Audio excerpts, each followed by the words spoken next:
BHK flat with 1110 SFT లో ₹1,00,00,000 మాత్రమే. Bachupally Kennedy global school కి 1 నిమిషం దూరంలో.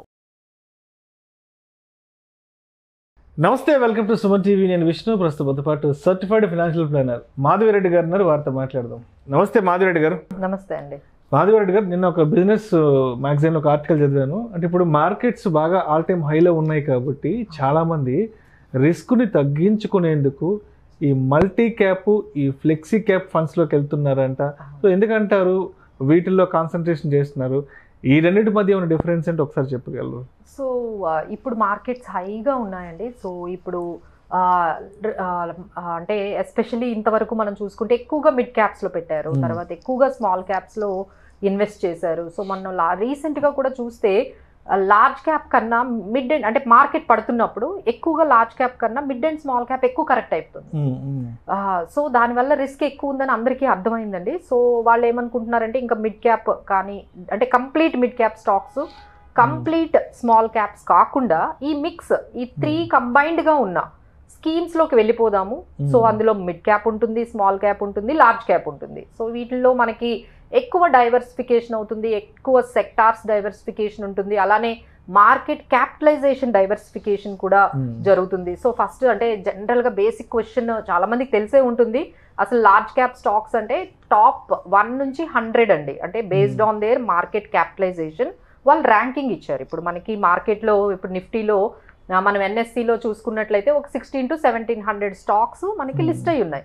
ఈ 1700కి 1700 ర్యాంకింగ్ ఉంటుంది. ఏదైతే టాప్ మార్కెట్ క్యాపిటలైజేషన్ ఉంటుందో దానికి టాప్ 1 ఫస్ట్ ర్యాంక్ వస్తుంది.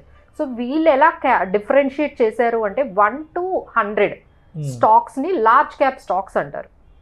తర్వాత 100 నుంచి 250 వరకు ఉన్న ర్యాంక్ ఉన్న స్టాక్స్ ని మిడ్ క్యాప్ స్టాక్స్, 250 తర్వాత ఉన్న వాటిని అన్నిటినీ కూడా మనము స్మాల్ క్యాప్ స్టాక్స్ అంటాం. సో ఇలా డిఫరెన్షియేట్ అనేది సెబీ ఎప్పుడైతే చేసేసిందో సో కొన్ని రెస్ట్రిక్షన్స్ కూడా తెచ్చిందండి. అంటే దానివల్లే మనకి డిఫరెన్సియేషన్ కనిపిస్తుంది మల్టీ క్యాప్కి, ఫ్లెక్సీ క్యాప్కి. సో ఎప్పుడైతే ఈ మార్కెట్స్ హైలో ఉన్నాయో చాలా మంది కూడా ఇంకా complete mid cap, complete small cap ఇలా కాకుండా మిక్స్ అయిన వాటిల్లోకి వచ్చేసారండి. So that is very good. నిజంగానే ఇవి మార్కెట్స్లో కొంచెం ఇలా హైలో ఉండేటప్పుడు ఈ పర్టికులర్ స్కీమ్స్ బాగా వర్కౌట్ అవుతాయండి, flexi cap and multi cap. But ఈ రెండిట్లో ఏది బెస్ట్ అనేది మనం చూసుకుంటే అసలు ఈ రెండిటికి మధ్య ఉన్న డిఫరెన్స్ ఏంటో మనం అర్థం చేసుకోవాలండి. సో ఫస్ట్ మనం మల్టీ క్యాప్ గురించి మాట్లాడుకుందాము. సో మల్టీ క్యాప్లో దాదాపుగా 1.73 lakh crore ఇప్పటికీ AUM అనేది మేనేజ్ అవుతూ ఉంది. ఇందులో ఏంటంటే 40% అంటే జనరల్గా చూసుకుంటే 40% లార్జ్, 25% మిడ్ క్యాప్, 25% స్మాల్, 30 వరకు స్మాల్ క్యాప్, ఇలా ఈ విధంగా వాళ్ళు మేనేజ్ చేస్తున్నారండి. బట్ సెబీ మ్యాండేట్ అనేది దీనికి ఒకటి ఉంది. అంటే సెబీ ఏం చెప్తుందంటే మీరు ఆ 3 సెగ్మెంట్స్ అయిన లార్జ్, మిడ్ అండ్ స్మాల్లో మినిమం 25% పెట్టాల్సిందే. As per SEBI mandate every category should have at least allocation of 25%. అంటే మీరు 25 లార్జ్లో ఉండాలి, 25 మిడ్లో ఉన్నారు, 25 స్మాల్ క్యాప్లో కూడా పెట్టాలి. ఇంకా తర్వాత ఎక్స్ట్రా ఏదైతే ఉందో అది కొంచెం మీరు అటు ఇటుగా కొంచెం పెంచుకోవచ్చు అని చెప్పారు. బట్ వేరాజ్ ఇప్పుడు మనం ఫ్లెక్సీ క్యాప్కి వస్తే అలాంటి మ్యాండేట్ ఏం లేదండి. మార్కెట్ కండిషన్ బట్టి వాళ్ళు 50% అయినా ఇప్పుడు మన మార్కెట్స్ చాలా హైగా ఉన్నాయి. ఇప్పుడు ఏం చేస్తారు, వాళ్ళు 60% వరకు కూడా లార్జ్కి వెళ్ళిపోతారు. ఎందుకంటే దానికి అలాంటి మ్యాండేట్ లేదు. లార్జ్లో అంటే ఓన్లీ 25 కంపల్సరీ పెట్టాలని ఏం లేదు కాబట్టి వాళ్ళు స్మాల్ క్యాప్లో తగ్గించేసి మేబీ 15%, 10% స్మాల్ క్యాప్లో పెట్టి 10%, 15% మిడ్ క్యాప్లో పెట్టి లార్జ్ క్యాప్లో 60% పెట్టవచ్చు. ఎందుకంటే దానికి అలాంటి మ్యాండేట్ లేదు.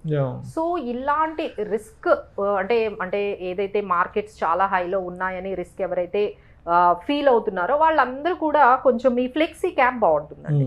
ఎందుకంటే ఇందులో వాళ్ళు మార్కెట్ కండిషన్ బట్టి వాళ్ళు మార్చుకోవచ్చు. ఫండ్ మేనేజర్ హ్యాస్ ద డైనమిక్గా వాళ్ళు డెసిషన్స్ తీసుకోవచ్చు, ఎటువంటి మ్యాండేట్, సెబీ మ్యాండేట్ లేకుండా. బట్ వేరాజ్ మీరు మల్టీ క్యాప్కి వచ్చేసారంటే కొంచెం రిస్క్ ఎక్కువ ఉంటుందండి. ఎందుకంటే సెబీ మ్యాండేట్ ప్రకారం వాళ్ళు ఎలా అంటే అలా చేయడానికి లేదు, మినిమం 25% ఈచ్ పెట్టాల్సి ఉంటుంది. సో వీ రికమెండ్ మీకు రిస్క్ కొంచెం తక్కువ కావాలి అనుకుంటే మీరు ఫ్లెక్సీ క్యాప్కే వెళ్ళిపోండి. ఎందుకంటే రిటర్న్స్ చూసుకున్నట్లయితే 3 years రిటర్న్స్ మనము ఫ్లెక్సీ క్యాప్ కానీ పెద్ద డిఫరెన్స్ ఏం లేదండి.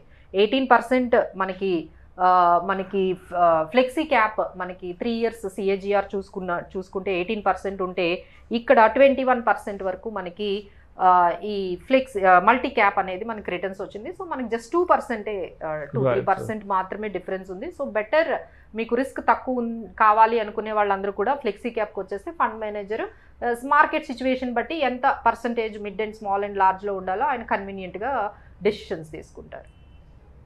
Thank you so much Madhavi గారు.